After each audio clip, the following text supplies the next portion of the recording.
Thank you. So good morning, everybody. First, I'd like to apologize for my French accent. So I'm Diane Mornas. I'm working in Mentech Innovation. So here's Patrick. Patrick is a guy who is actually in severe illness, so he's suffering from mental disability. And there is this story where Patrick had a stone in his shoes, and he had a kind of weird behavior, and nobody was able to understand why. So he was actually suffering from pain, and he was not able to express himself and express his pain. So that's why Erwin created this company, Mentech, in order to assess when someone is suffering from pain. So the aim of this company is to give such people a voice in order to give them a better care and to understand their behavior by sensing the emotion. So to sense this emotion, some bio signals can be measured, such as heart rate, blood pressure, and so on. Then these signals are sent to a platform, as we can see here. And then, thanks to different models based on mathematics, statistics, or even machine learning, we try to assess the level of arousal, that is to say the level of stress of the person, in order so first to assess the level of stress, and then in the end to assess to make the difference between different emotions. So many signals can be taken from the body, and we are working with the heart rate, so coming from PPG or ECG, and also we are working on the skin conductance.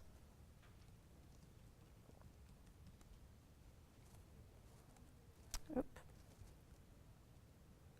So that's supposed to be a video. Okay. So as you can see here you have the computer, so the HUM that we have developed. And you can see displayed either on the laptop or on the smartphone the real-time recording. Here is the Empatica, so that is a watch that has 4 sensors, temperature sensor, heart rate sensor, skin conductance sensor, and also acceleration sensor. So you can see on the screen there are different curves that are plotted that are the signals coming from this sensor. And in purple, that is a first model that have been developed which assess the arousal. So between 0, 1, and 2. And this arousal level is related to the traffic light that you can see on the bottom, so green, orange, and red. So my work in this company is to develop another model that is improved. So we are going to analyze the biosignals themselves, then the work about the skin conductance and heart rate, and then finish with the kind of introduction to machine learning. So that was the experiment that we have done. So you have here kind of the sketch of the experiment, so a baseline. In this baseline, there were kind of calm video where a car was driving through a canyon. And then suddenly, there is a screamer that appears that is a stimulus. And then at the end of the video, so there is again a little part with a car driving through the canyons. And then at the end of the video, there is someone playing Mario Kart in the streets, so that was kind of a fun video to finish. The screamer could be interpreted as a negative stress because it creates fear, and the Mario Kart video as a positive stress because it was fun. So that is what we get from the different participants, the heart rate and the skin conductance. As we can see here, there is a kind of increase. We can see it also here, but it's quite messy. So we are going to focus more on these biosignals.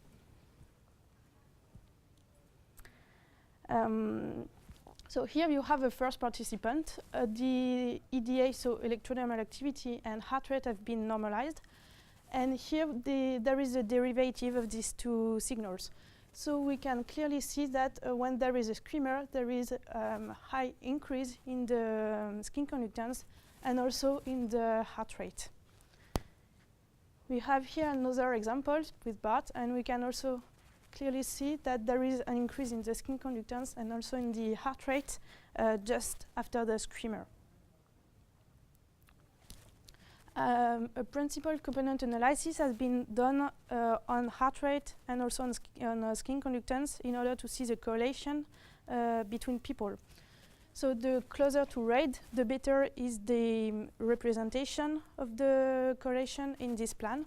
And we can see here that participants tend to be correlated or anti-correlated with the participant 11 for the heart rate, skin conductance, sorry.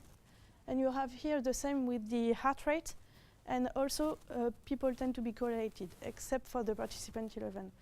So what we can get out of it is that the different participants have kind of the same trend, react quite the same to the stimulus. So now let's move on to the autonomic nervous system. So that is what regulates the body functions. And what has a role on the stress. So the autonomic nervous system has two branches, the sympathetic nervous system and also the parasympathetic nervous system. And that is the sympathetic nervous system that is related to the stress, because it acts when the person is under threat. So try to remember this catch for the future. Then you can forget. So as I said, it is the sympathetic nervous system that controls the stress.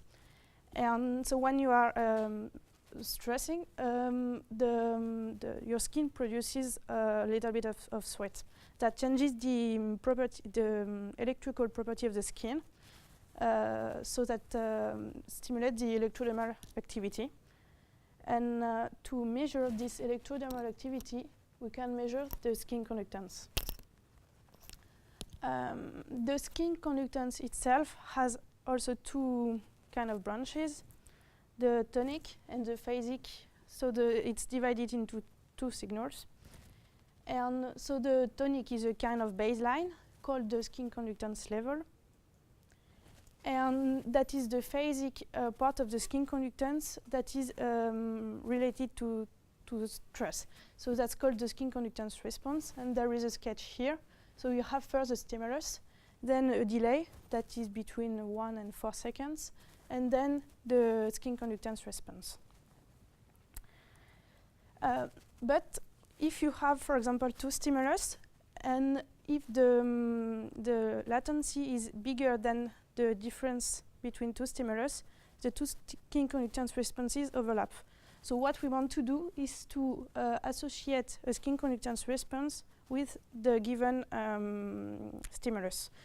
So in order to do that, there are different methods to analyze the skin conductance: two-to-peak method, continuous deconvolution method, and also the convex optimization method.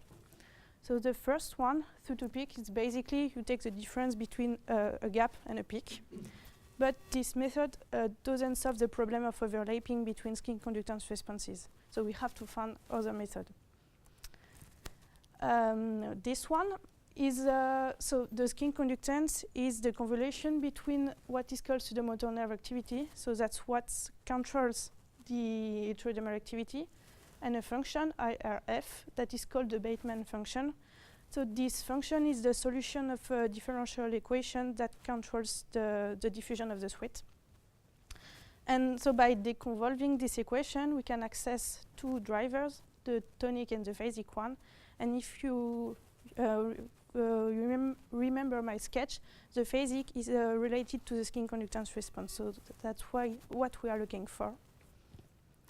And there is also a third method, where the skin conductance, Y, is the combination between the phasic, the tonic component, and also a noise.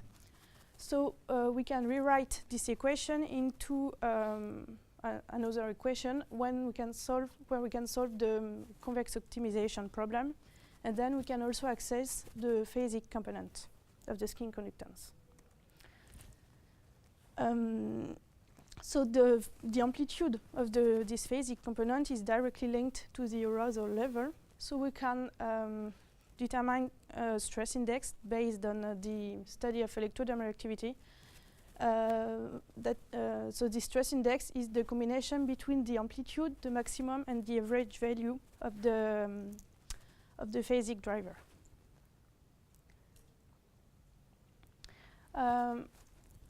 Here you have a first result. So the graph on the top is the skin conductance, the electrodermal activity of a participant.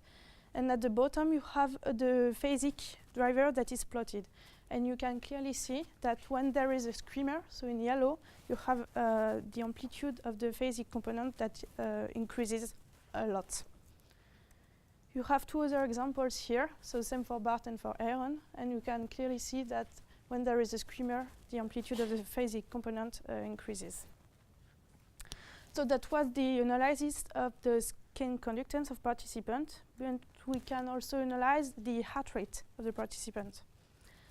So there are different ways to measure heart rate, like electrocardiogram and photoplethysmography, so let's call it PPG.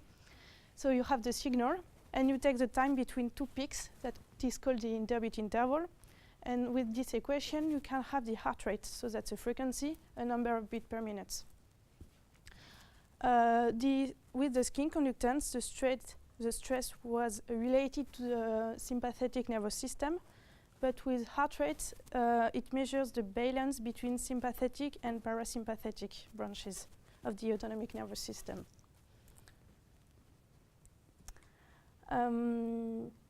So when we plot the distribution of interbeat interval, we can see that for a participant and between samples, the distribution is different.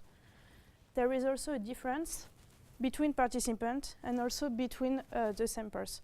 So what we want to do is to give numbers to this kind of distribution. So that has been done by this guy.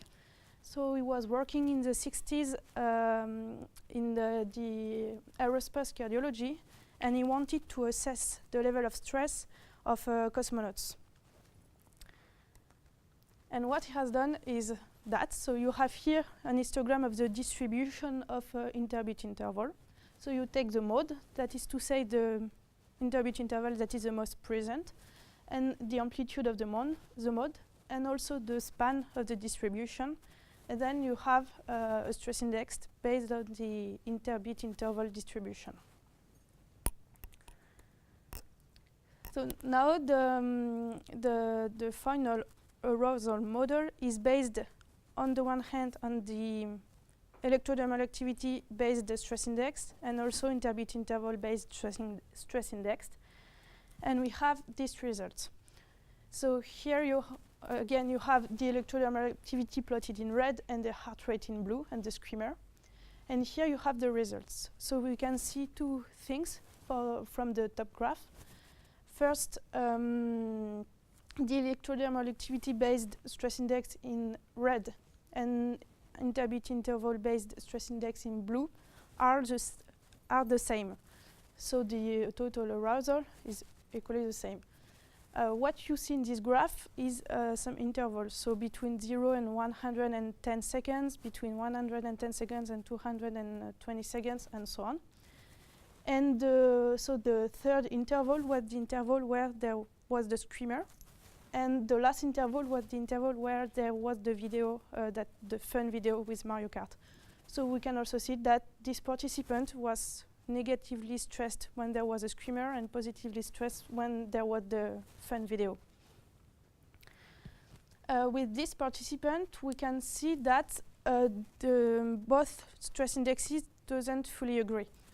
For example, at the beginning, he was stressed according to the electrodermal activity stress index, and in the end, he was stressed according to the interbeat interval stress index. An explanation can be that the electrodermal activity just represents the sympathetic branch of the autonomic nervous system, while the interbeat interval stress index represents both sympathetic and parasympathetic branches of the autonomic nervous system. But we can also see that he was stressed when there was a screamer and at the end of the video, and the same for the last participant. So to sum up, here you have the different intervals and the label of the interval, and we can see that that's the sum of the arousal of all the participants. We can see that the participants were mostly stressed during the last video and also during the screamer interval, and also a little bit at the beginning of the video, so perhaps not knowing what was going to happen. So this model has not been yet validated, but it is kind of a first validation. So in order to assess the level of stress, we can also work with machine learning. So that's not my work, that's the work of a colleague. So I'll try to explain as best I can. So the process is divided into 3 steps. The first one is the choice of the algorithm. So what has been chosen is the support vector machine algorithm. Then this algorithm has to be trained. So for that, we have chosen the car experiment and the heart rate of the participant of this experiment. And then we have to predict the stress. So that has been done on Bosan, who is a client at Severinus. So the support vector machine algorithm works like that. So here you have different features, for example, heart rate of participant, the age of the participant, the mental age of the participant, and so on. And then you have the class that you want to predict, so 0 for no stress and 1 for stress. And here, how works the algorithm? So for example, you can have in red no stress, and in blue the stress, so different class. And the axes are the features. And you want to find the best hyperplane that separates the 2 classes. So here we are in 2D, so an hyperplane is a line. And to maximize the margin between the 2 classes. So that's how the support vector machine algorithm was trained, by tweaking the different parameters in order to optimize the margin. Then the prediction was done. So that were 2 different sessions. So the curve in the middle is the heart rate of the participant Bosan, and the dots are the arousal assessment of a psychologist. So in blue, Bosan was neutral, in orange she was stressed, and in dark blue she had physical stress, so she was moving. And in gray, that is the prediction of the algorithm, so the accuracy is between 70 and 80%. And we can see that the algorithm was able to detect the stress moment when the gray dot is 1, and also the calm moment when the gray dot was 0. So to sum up, we are now almost able to detect the level of stress between 1 and 2, 0 and 2, sorry. And what we want to do in the future is to detect the emotions. So that's why we're also working with facial recognition.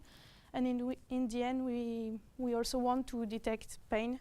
So in order to give a better care to patients suffering from a mental disability. So thank you for your attention. If you have some questions, don't hesitate.